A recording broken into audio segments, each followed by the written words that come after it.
You push the go live with Drew Millward. Be with us in any second.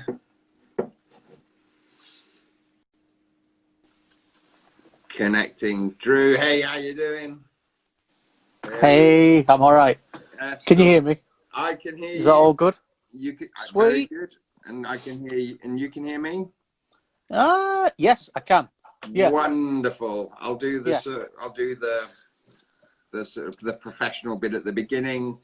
Those watching, I'm Tom from Given to Live. This is part of our interview series with artists who we've been in contact with over the years. And in front of you right now is Drew Millward. And we had a chat earlier, and it was already had been a lot of stuff. Just looking forward to this. And let's start with as simply as, thank you for being here. And you told me earlier, but how did it all be? Because it's a fun, I enjoyed listening to you tell the zine, the band, and here you are that many years later. So yeah, that's about it. Yeah, like I said before, I think I probably fell into it more than anything else. I studied fine art at university. I didn't really enjoy that much. It certainly wasn't for me. And I think after that, I ended up working in student housing for a short period of time, and then realised that not only did I not want to pursue fine art, I certainly didn't want to work in an office. So around that time, we'd started writing a fanzine and putting on gigs. We needed posters for those gigs, and that's pretty much how it started. I think there was, I think someone paid me about 30 quid to do a poster for a gig in London, and that was enough of an incentive to leave my job, which is one of those things that you can only do when you're in your early 20s. And obviously, 30 quid, it's like, oh my God, I'm on my way. Obviously. Yeah. Well, it was enough to perhaps make me realise that maybe people might pay more. So, and also, I really hated my job, so it wasn't much of a push. But it was. That was kind of it. Yeah, we needed posters, so I started making posters. Yeah, you're certainly not selling your job prior. Well. Yeah. I mean, it was a job, so you can't grumble. No. But it was, not for me. No. And so you got can you remember the first one you got paid for? Can you remember the band? We're talking like maybe sort of 16, 17 years ago. If I could put my hands on it right now, I still might have the original sketch somewhere. It was for... No, it's escaped me. No, I think one of the early ones was a band called Horse the Band, and a bunch of other people were playing. That could have been a very early one. But yeah, I don't remember what happened last week. So I mean, I'm not convinced I'm going to dredge that memory up from 16 years ago. But Well, in these times that we're in at the moment, I mean, it's a lot of people I talk to are kind of like, what happened last week? What day of the week is it? What month? What month are we in? It's very, going through, and obviously we're here in England, and the way the lockdown's been done here, it really is kind of, is today Sunday, Monday, Tuesday, Wednesday, because they're all I also share a house with a toddler as well who doesn't really sleep. So that's coming up for 3 years of sleep deprivation on top of lockdown. So all bets are off. So forgiveness is that total forgiveness for not remembering. Yeah. And for 3 years of no sleep, you're looking good, man. You're looking good. Well, you know, I like to. No, I don't like to keep myself. No, I'm a physical wreck, to be honest. But You said it. I'm not commenting. no, I tried to start jogging on a fitness kick, and I've just basically knackered my knee, so Right. that's good. Yeah, and I know that, and I caught the word "tried" in there. Yeah. Yeah. That pesky knee's broken your heart. That wanted to run so much. Yeah, a little bit. Yeah, It's all right. So after those first few you did, you took, which is, it's a courageous step, just to, yes, I hear you hated your job, but to kind of go, right, I'm out, I'm going to follow this, which, how long, before it sort of became not, for one of a, how long till it sort of took off for you, that you were like, okay, yeah, I'm doing this and I'm here? I don't. That's difficult to say because I don't. I'm not convinced that you ever get to that point. I still don't feel like I'm at that point. I still feel like I'm learning with every single sort of thing that I do. So it's kind of. I have been doing it a long time. That's true. I am getting old, but I still basically feel like I'm about 17. I have no fucking clue what's going on. So it's kind of tricky. I still don't feel like I've reached a point where I'm entirely happy with all the work I make. I still feel like it's I still feel like I need to push myself to do things that I don't. And if I find things are too easy, I feel like I'm cheating myself a little bit. So it's kind of, I think it's kind of, it's a matter of, you don't ever want to feel complacent, I suppose. So it's kind of, I think if you ever get to that point of thinking, oh, shit, I've got this, this is nailed, I know what I'm doing, I know, it'd be really boring because you'd just be rehashing the same idea over and over again. And I think you can, I think just, it is that complacency and it is that sort of idea that you've reached a point where you're not going to, things aren't going to progress beyond that. I think it's kind of, it's tricky, and there's moments throughout sort of like my time of making artwork that you think, I think when you're starting out, you think, it'd be amazing to, like, before you get paid for making artwork, it'd be amazing to get paid for making artwork. And once you get paid for making artwork, it'd be amazing to get paid a bit more, or it'd be amazing to work with a certain band or a certain brand or do a certain piece of work or work in a certain medium. And then eventually you kind of do those things and you realise, not without, it sounds awful and it sounds sort of like you're really being sort of quite dismissive, but that's not the case. It's the fact that you realise that it doesn't actually make a great deal of difference. It's kind of, you're still making that work. You're still the same person trying to work out a way of getting what's in your head down on paper. It doesn't matter. Those things sort of, everything else is kind of, it's just fluff, isn't it? It's kind of, I feel incredibly fortunate that I can do this for a living, and I don't ever take that for granted. It's kind of, I'm incredibly lucky to be able to do it.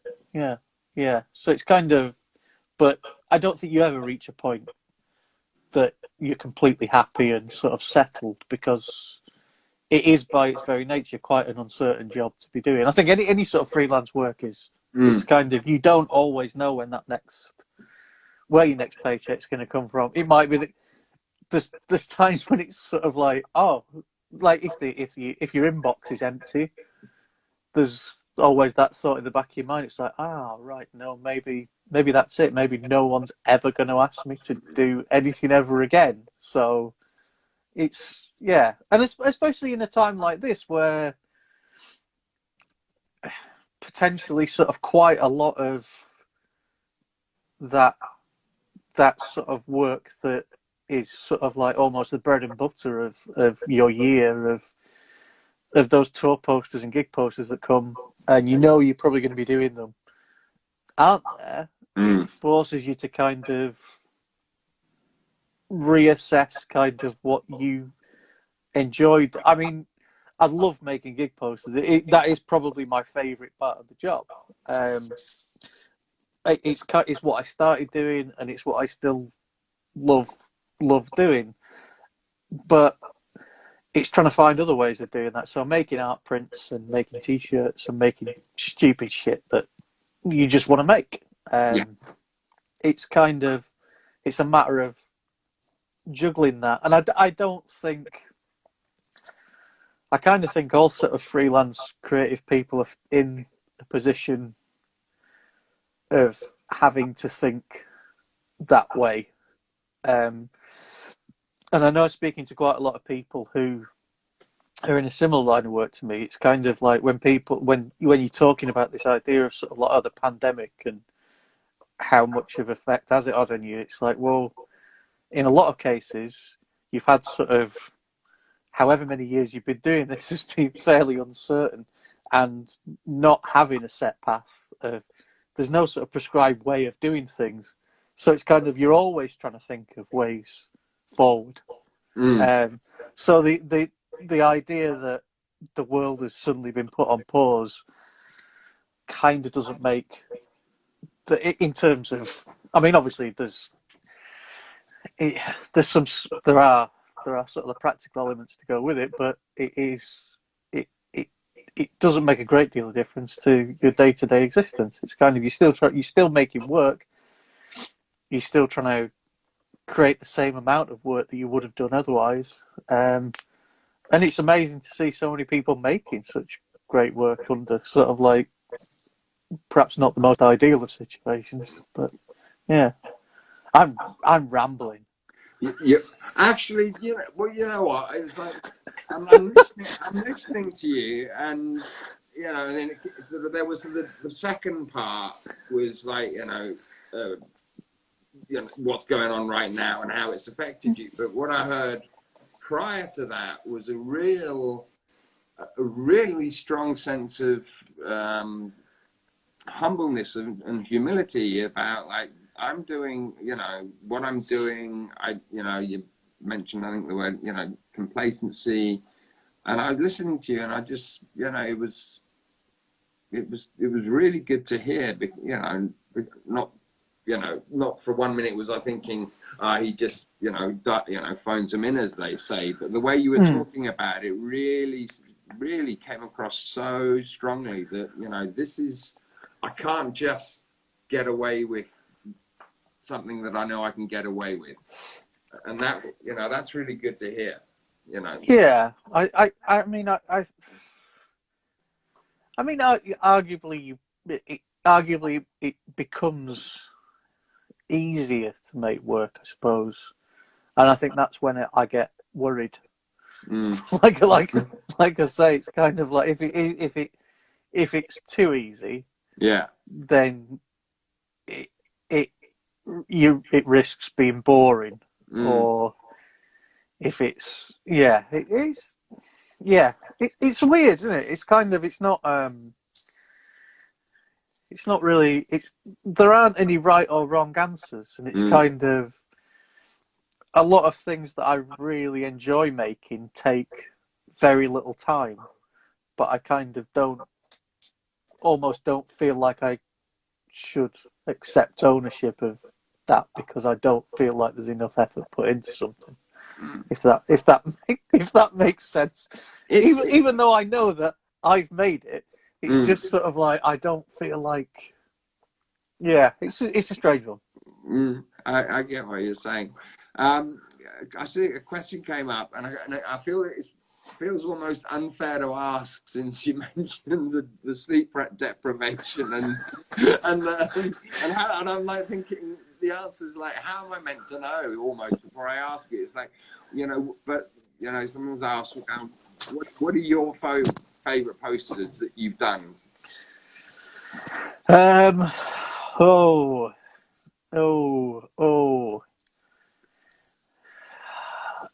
I knew I was putting you on the spot there. It's really tricky, and I don't think I'm unique in the fact that I don't tend to look back. I don't really enjoy looking at older work because you only see faults. It's not even that you only see faults. You just see things that you would do differently or things that you're not happy with. So kind of a lot of the time, it's a lot of posters that I've made are kind of all my favourite posters that I've made are for gigs that I suppose have kind of got a fun memory attached to them. A lot of the time, obviously, 95% of the time, I don't get to go to the gigs that I do the posters for. A lot of the time, they're in different countries, or I'm essentially a hermit, and I don't really really like leaving the house. So there's that, which is a barrier for going to see live music. But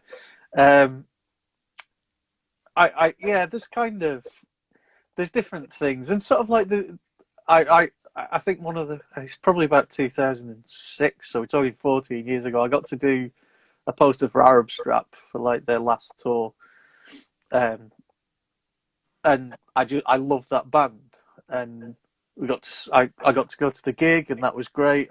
And having those sort of memories attached to those sort of posters are great, and I suppose that's kind of why people, in a lot of cases, collect posters. It's kind of it's to commemorate going to those gigs. So if I've just made the poster and sent it off, then I don't have that with any sort of piece of work. So when I do get to go to the gig and I get to sort of like meet the band or whatever, which is rare, and it's not something I particularly seek out or want to do in a lot of cases. But it's great. I got like Mission of Burma are one of my favourite bands ever, and I got to make a poster of Mission of Burma, and I got to meet them, and it was kind of like that's amazing. But there is always that point of like, what's the point in meeting a band? It's like, oh hey, yeah, hi guys, yeah, I made a poster for your show tonight. It's like we could have literally nothing else in common. How are you doing? And I imagine quite often they kind of haven't got a clue which poster's going out. No, exactly, and it's and I think it's kind of the people. I'm incredibly fortunate that there's people who follow my work and enjoy the work that I make, and it's brilliant, and I love that. But in the grand scheme of things, in the outside world, being an illustrator or an artist, even a very well-known one, which I don't think I am very well known, but I am known to a degree by certain people. It's kind of like being the world's most famous dentist. It's like you're only known by people who have a real interest in dentistry. It's not. You're not gonna. I don't get accosted in the street, and I don't think there's many artists who perhaps who do. It's a fairly niche interest. Whereas sort of as soon as you're put into that situation of having to, you're you're basically someone who's drawn a picture for a band, and then at some point if you end up bumping into them, and they're like, "Great, thanks." Thanks. It's it's a strange one, and I don't think it. Yeah, I'm not I'm not the most socially outgoing of people in real life, so it's kind of Well, you're killing it here, man. I'm telling you. I try my best. You're doing. It's my I'm bringing it. It's my I've got an A level in theatre studies. You see, it all comes to the fore. It's all a front. This is the character of Drew Millward that you've got. Okay, excellent. Right, gotcha now. I gotcha. Yeah, and I was saying that people aren't going to stop you in the street. I don't think there's many artists who would be. No. But, you know, seeing a couple of comments of people saying, you know, that your work is amazing. I mean, I've, you know, followed your work, but, you know, but I'm seeing a couple of people saying, like, your work is amazing. And it's some of it's so out there. You know, we spoke before. It was like, what could we call? You know, and there isn't really you can't give it a name for what it is, but it is. No, it's not something I've even attempted to. It's your work.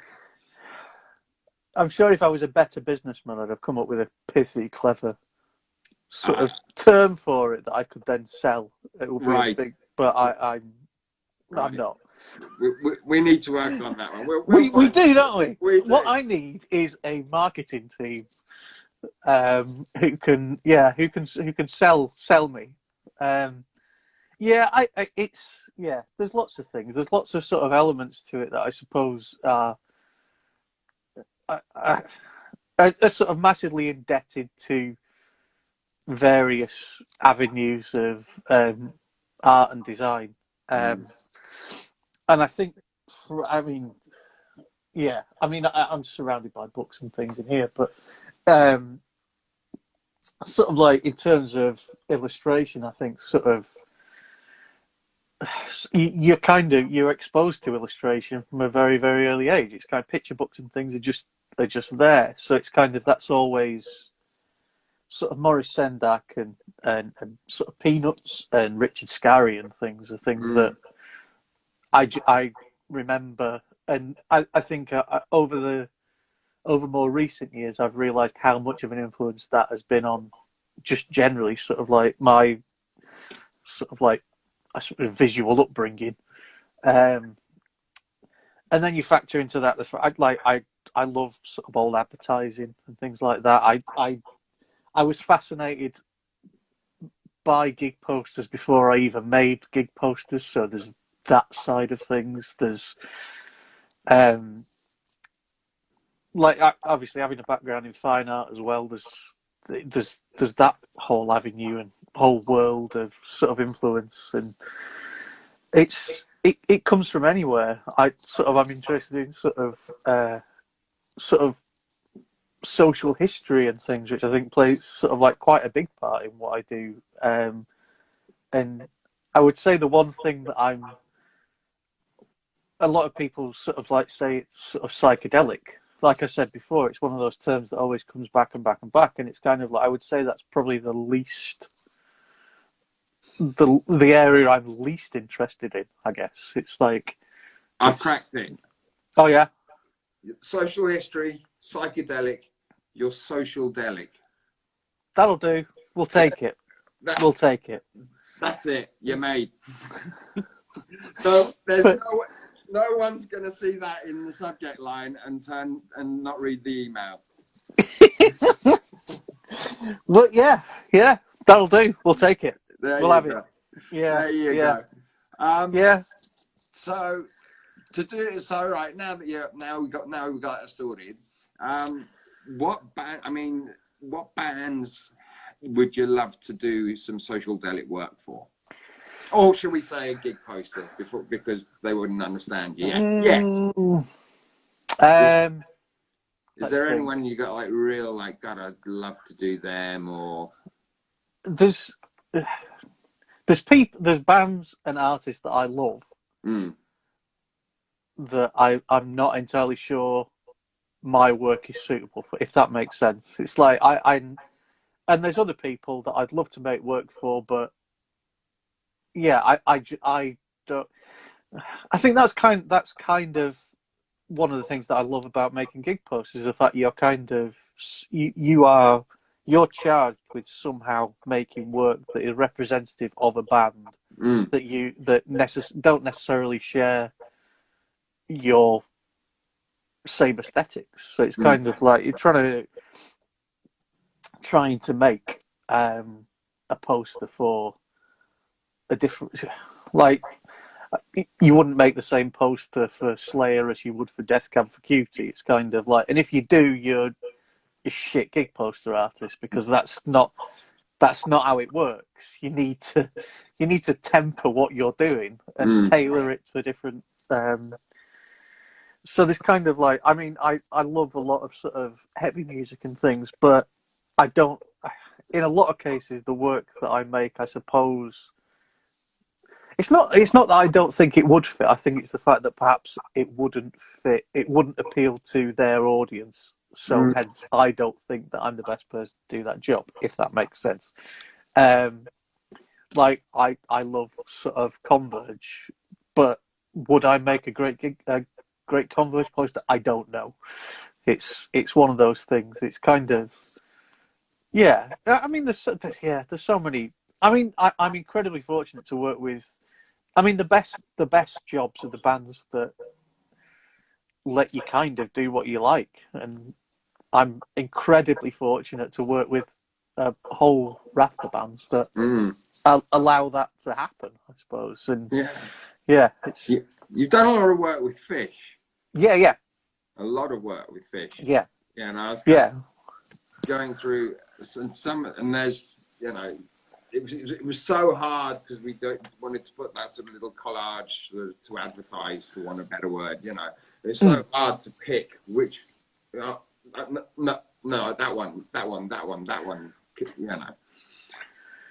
Yeah. I mean, they're again, they're great to work with. They're just it's kind of that. I think I started working for them or with them, should I say, several years ago. I can't exactly remember when it was. It might have been around 2015, perhaps, something like that. That sounds about right, perhaps.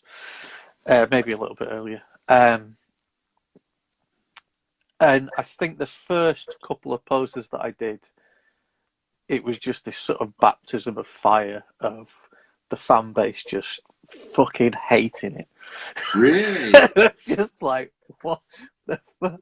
And it was, I sort of like spoke to Julie who deals with it all, and she's like, yeah, that can happen sometimes.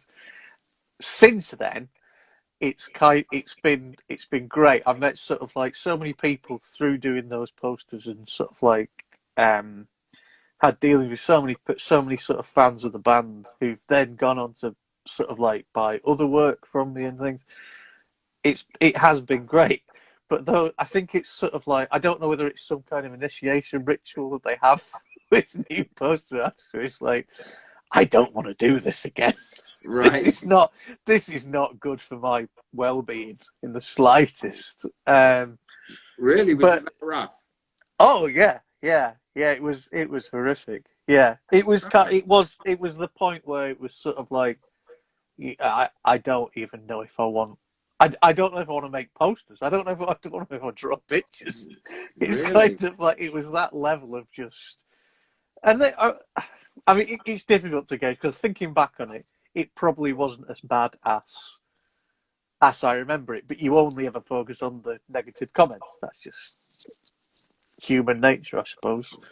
But yeah, that was eye opening. But then again, I suppose I mean, I went back and it got maybe the posters just got better. Maybe it made me make better work for them, and that's why more people liked them as time went on. So maybe it was a good thing. Well, I mean, either which way, whatever turned them, I don't know. You know, obviously, I Yeah. don't know, but I mean, some of them are just, just fantastic pieces of work. You know. Well, thank you very much. Yeah, they're all, like I say, they're always so fun to work with. It's kind of, and I've got to make sort of like loads of weird stuff for them as well, sort of like patches and sort of minted coins and all kinds of stuff, and it's like it's great. Yeah. Yeah, I saw the coins. Yeah. And it was just kind of like, how does that happen? You know. Yeah. Well, yeah, I'm still wondering myself. Yeah, it was good. It was good. Yeah. Yeah. Yeah. Oh, someone knows this. Oh, hang on. I've just spotted that. 2012. Jesus Christ. 2012. I'm getting old. Oh. No, you're not. You told me you still feel like you're 17. Well, yeah, apart from my knees. Yeah. They've gone to shit, but yeah. Yeah. And so from the sort of like, so that was when you were getting your baptism of fire, but above that it's like the loving the Soundgarden comment. Oh yeah, yeah. That's another great poster. Yeah, that was yeah. That yeah, sort of like getting to make posters for bands like that is absolutely incredible. It's kind of, you want to go back in time and tell sort of like 14-year-old Drew that hey, you get to draw a picture that says Soundgarden on it. But yeah, it's it's great. Yeah, but like I say, it's kind of, at the end of it's you're sat there making work, and you kind of just hope to make the best and the most sort of the best work for that particular situation. I guess it's kind of, it doesn't, yeah, and then you move on to the next thing. It's just that. It's yeah. I'm just loving this guy see the picture. Yeah. To that summer tour, you also did Oklahoma. Yeah, no, I did. I remember that one. Yeah. So two on that tour, and and you got. It's great having this sort of like this hive mind there, because my memory's shot to shit. So it's great having that sort of that fountain of knowledge there. Yeah, well, make sure you read Your Work is Great, Drew. You're definitely, and you can definitely be proud of what you do. The tide turned with fans when you killed on the MDG print. MDG? Oh, MSG, Madison Square Garden. Well, that's what I was thinking. But in 13. Well, this is good to know. This is all information I could have done with at the time. Yeah, man, where have you been? Duranko, if you'd only come back to chatting with Drew, look, he's been in pain for 7 years and you used it for him. Oh, I feel better now. Oh, I can get on with my life. I can stop all this drawing nonsense and go get a proper job. Yeah. Where was it? Student accommodation? Yeah, I probably won't go back to that, though. Do you remember that poster, though? Yes, yeah.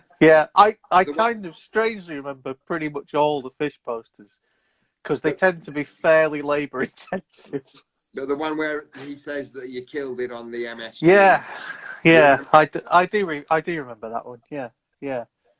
It was that was quite a fun one to do. I think perhaps I'd just stopped. That sounds awful saying stop caring. I think I'd probably just started making more work that I wanted to make, and I think that's kind of perhaps where there was a transition of me being happier with the work I was making. I think, I mean, it's obviously quite a long time ago, but there was a point where I think I started pushing myself to make work that I wanted to make, rather than thinking or getting so caught up and second guessing what a client might want, which often leads you down a bit of a cul-de-sac of not really making the best work because you're too busy trying to please a imaginary person somewhere else. So from that, I'm getting that. Supposing I'm the guy who's come to you to say do the poster for my band, rather than go, right, cool. I'm Drew. This is how I do it. I'm going to give you a poster. You kind of think, shit, what does that guy want? And that has to take away from what you do and what you're great at. Yeah, it can do to a degree, and the sort of like that happy medium is working with client. I mean, I would like to think at this stage clients would approach me and kind of know what they're going to get. They're always going to get a piece of work that I make. So it's always going to be my work. And I think, like I say, there was that turning point where I kind of realised that is the way forward. I'm not a graphic designer. I'm I don't know what I am. I'm something else. I'm not a graphic designer. I'm somewhere between a graphic designer and an artist and an illustrator, and somewhere in there. Whereas a graphic designer they set out to achieve an outcome without their own sort of. It's almost like they kind of don't want their imprint on it. It's there to service the client, and that they use their tools and their skill set to be able to make something that is completely befitting of the client. Whereas I suppose the more artistic side of things is the fact that it's your vision that you want to make, and it's quite singular in that approach. And it's a strange world where all those things mix. Like I was saying earlier, you've got to think about the band, and you've got to tailor what you're doing to that, but equally so you don't want to lose yourself within that. It's kind of always got to be. You've got to cling on to your ego a little bit. Yeah. Sort of like, well, yeah, I'm not gonna draw something that is so far out of my wheelhouse that it becomes no longer my work. Yeah. And it's a way of sort of inserting yourself into Yeah. those other worlds. It's kind of why I don't think I've ever been overly happy with any of the film posters that I've made. There's some that I like, and there's some that I think are more successful than others. But I don't really like reinterpreting existing visual material, if you know what I mean.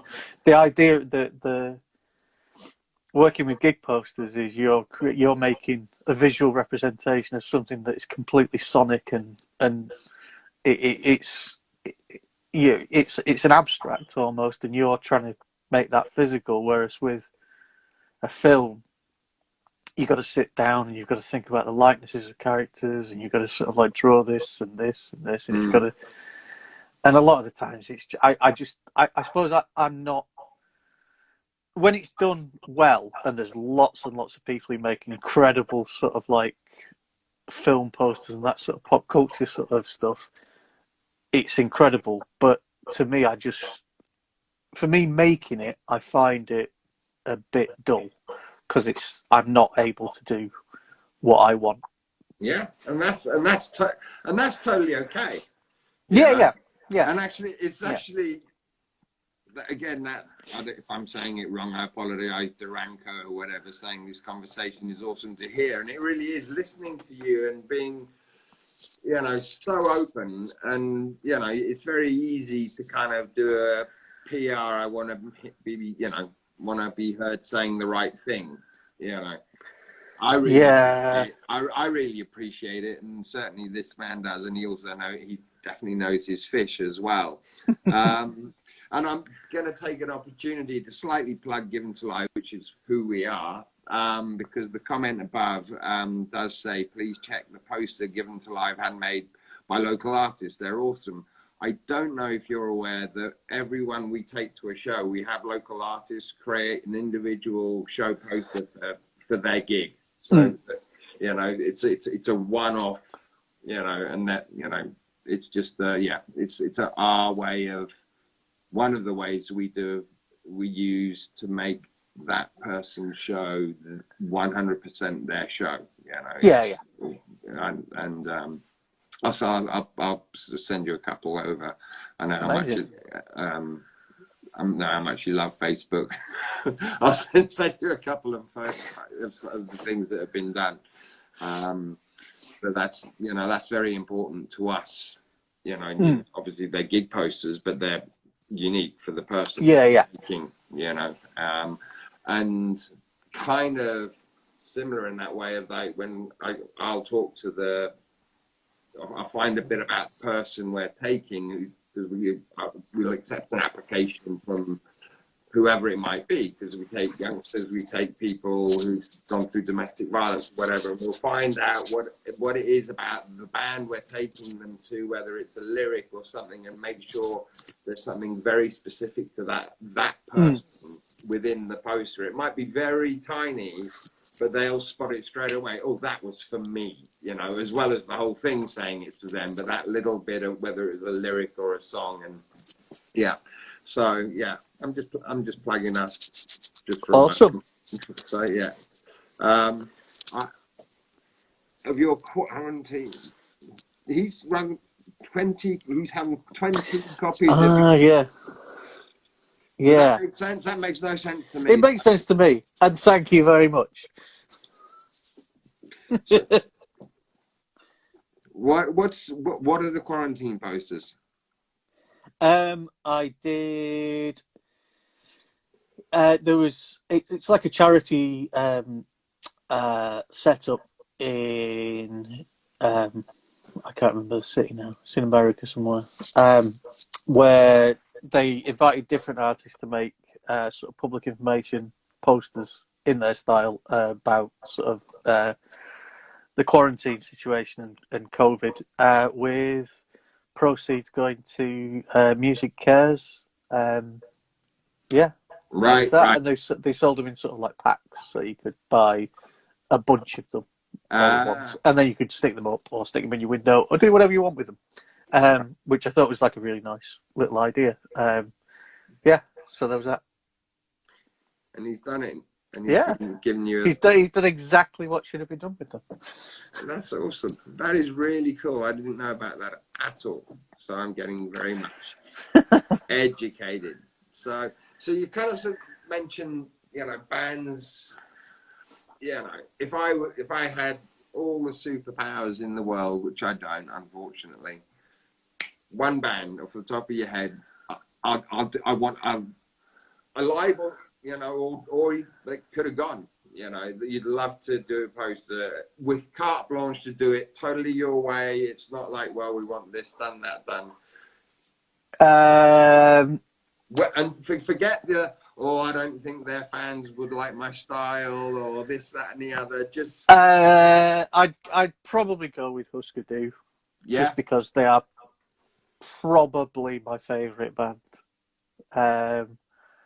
But yeah, I'm going to go with that. Let's not overthink these things. Yeah, let's do it. Let's set that up. Somebody's ordered a poster today. Excited to get it framed. Adboy83. Yay! Thank you. Excellent. Thank you. I can buy food. That 3-year-old's not going to starve. Fingers crossed. Although if he doesn't start sleeping soon, you never know. Pigs times 7. Does that make sense? Yeah. Oh, yeah. I did the pigs tour poster for last year. I also did the one for this year as well, although no one's seen it because the tour got cancelled. But it's really good. I can tell you that much. It will be used at some point. So you just kind of answered a question I was about to say. So what will that be held for when it gets redone, or Yeah. I think when so. it happens? I think the idea was to push the tour back further in the year, but I think that's looking further into another year, maybe. Yeah, maybe 2028, something like that. Perhaps we should be all right by then. Yeah. Let's just Let's until there's a vaccine. I'm not going to any gigs. You don't get out much anyway. You said. No, exactly. I have to say this whole thing has made very little difference to my day-to-day existence. I working from home is it's not really. There's not been a huge impact on me personally. I know on the whole it's pretty grim, but yeah, my day-to-day life hasn't. It's not a massive impact. I still get to go to work, and luckily my wife has been. She works. She's doing some work from home, so it's kind of we're incredibly fortunate and very, very lucky. If our son slept, we'd be the luckiest people in the world. You still haven't found the perfect bedtime story. We're 3 years in now. We've literally tried everything. Have you shown him your flat files? Yeah, I mean he's. Yeah, I mean, if you go to bed now, you get to see your favourite. If I thought the fish fans were savage to start with, they have nothing on my dear son, who is brutally honest. Right. Yeah, I kind of show him things that I've done and say, "Do you like it?" And he goes, "No, no, no, no," and then he'll walk off, and it's like, "All right." Do you ever get a yes from him? Yeah, but it's usually if I've just drawn a cat in crayon on his easel or something. It's not. Any actual work is given pretty. I'm getting a lot of 2 thumbs down. Scathing feedback. Yeah, it's a real. No, Daddy, don't do that. So that fantastic, that I think is fantastic, Queens of the Stone Age one. Oh yeah. Him and I wouldn't agree on that. Then I'm guessing. No, I don't. I'm not sure you'd see eye to eye with him on that. No, he's.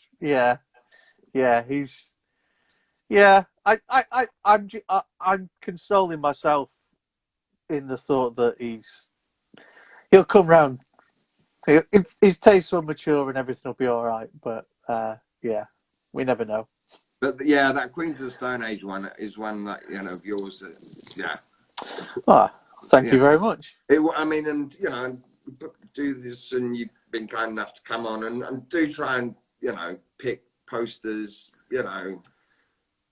If I know about that some the artists, the bands, particularly in fans, I know particularly into Poster X. Obviously, that's something to throw in, but with yours, it was going in a different way. It was like I was kind of sort of a bit selfish there. I was like, which of the favourite ones that and I was like, we kind of picked them. Dan Mumford's joined us. Hey, Dan. Dan was with us last night. Hi, Dan. Hi, Dan. I watched a bit of Dan talking last night, but it just made me miss him, so I couldn't watch for too long. Okay. Well, I feel like I'm bringing the two of you together. I know. This is it. We should be on holiday together at this point of the year, really, but that's not happening this year. Oh, right. Oh, you know that each other that well. Oh yeah, Right. intimately. Okay, and he misses you. I mean, I'm almost tempted to just leave the two of you to chat for a minute. You know, he can just respond. We can have a catch up. We can do a 'Cause, big Zoom. yeah, he's missing you as well. He's missing you as well. Actually, oh, we've got 10 minutes. Dan, if would you like to join in and say hi? And because we've not done this before, and it'd be totally like off the cuff. But if you fancy joining in, He's probably gone. yeah. He's abandoned. He's you. left. He's left. abandoned you. Fuck him. He's a dreadful human being anyway. Yeah. Awful man. He says he'll try. He'll try. He'll do the little requesty thing, and it like same as yesterday, and I'll bring Dan in, and that'll be kind of fun. And we've got because I think we've got only about 5 minutes, because what's this, Instagram cuts us out at an hour. Oh. Yeah. Has it been an hour? I've rambled an awful lot. We're getting there. We're getting there. Oh my God. Yeah. So, Dan, I don't know if I can do anything. No. Oh. I don't know. Dan, if Dan does the requesty thing, I'll let him in the interim. So obviously that's kind of like, now you can talk about him without him being able to answer back. Yes, sort of always wanted. Oh, so Ask me anything. Ask me anything. I've got the dirt. I've got dirt on him. Yeah, this guy that we were loving last night. Have you got that? Hi, sorry, I'm helping. Hold on, but I think it'll kick. No, it won't. No, I just didn't see it come up, Dan. Or maybe it won't. I don't know. Hi, Drew. It's great talk. Thank you very much. Thank you very much. So, well, try if I don't know where it'll come again. No, I don't know how to. I don't know how to go. Let's not worry about it. Get a three-way, but he's not that important anyway. Well, so you could, we were singing his praises, and he was awesome last night. But get brass tacks. Is he any good? He's. I mean, his work's good. He's a dreadful human being, though. Is he? So yeah. He faked it really well last night, because he came across as a really great guy. He is. I love Dan. Yeah. We do sort of like we do an artist retreat sort of like once a year, but our plans have been scuppered this year with there's sort of like a group of us who tend to go away. Wow.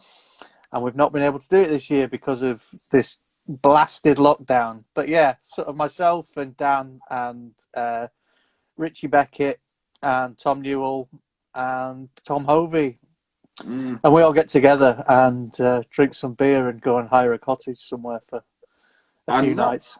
I'm not familiar with the last two, but Richie's been sent us donated posters, because now that's the only thing that we can do to raise funds at the moment is auctioning and stuff. But I did send an email to invite him on as well. Actually, we haven't heard back, so feel free to I'll get we'll get me and Dan will gang up on him, so he has to do it. Perfect. Do you want to finish off? Because I think, we've probably got about 3 minutes. Cool. Anything you want to throw in, ask before we go? No, I've got nothing. I've got nothing. Just thank you very much for inviting me on.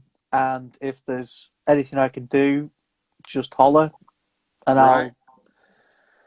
I'll send stuff your way. I can dig out some old tat that someone might want, that sort of thing. Those really awful first fish posters. I've got I'm sure I might have some drawings and stuff somewhere, which I'm sure I can dig out. Maybe I don't know where they are at the moment, but I'm sure I can find some. We can find something.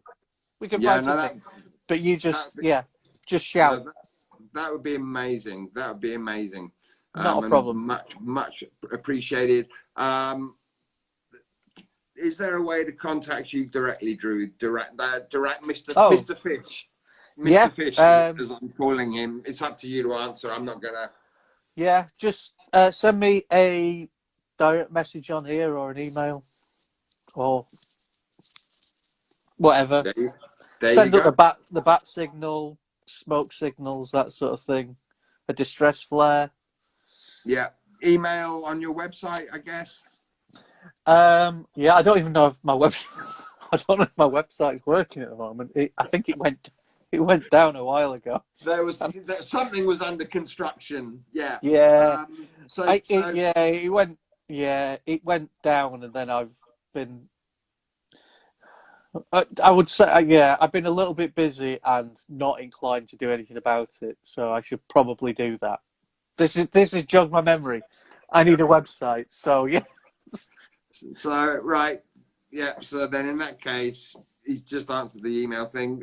So if he messages you here on Instagram, is the best. Yeah, anywhere really. Excellent. Right. So because I know where, I don't know exactly what time I switched on, and it's that don't want to do that halfway through a sentence cut. Drew, thank you so much. It's been a lot of fun. It's been an absolute pleasure. Thank you very much for having me. Oh, you're really, really welcome. And especially thank you for letting the cat out of the bag about Mr. Mumford. That's the most important part of the interview. We'll do a second one, and I'll tell you all the really horrible details about it. Brilliant, Drew. Thank you so much. Not a problem. Really appreciate it, and you kindly offered to send us something, and I can't tell you how much that means to us. I mean, overall, but especially at this time, Not a problem. Not a problem. We can sort something out. Really cool. Dan's giving it the. Oh, that's disgusting. It means perfect. No, I know what he means. I know exactly what he means, and it's horrible. All right. Okay. Right. Great. I hope. Actually, I mean, maybe we could get this. I don't know. I'll ask people who know more than me. We've got 1 minute. So two would be interested. I'll ask someone if there's a way of forgive the expression, of having a three-way. Yeah, we can do that. If Dan's up for it, because obviously you guys get on well. That'd be kind of fun. Yeah. Yep. There's plenty of time before where gigs and things happen. So it would be a pleasure. Excellent, Drew. Thank you so much. No problem, man. I've had a lot of fun. I have enjoyed myself. Dan's just said, let's do it. Dan, if I can find out how on earth to have three people on a page. Someone said get on Zoom. There is that. Yeah. Zoom. We can do Zoom. Yeah, we'll figure it out. Brilliant. Thank you so much. Take it easy. Thank you everyone who's watched. And Dan, lovely to see you pop in. Drew, it's been a lot of fun. It's been a lot of fun. Thanks very much. Cheers, man. Take it easy. Bye.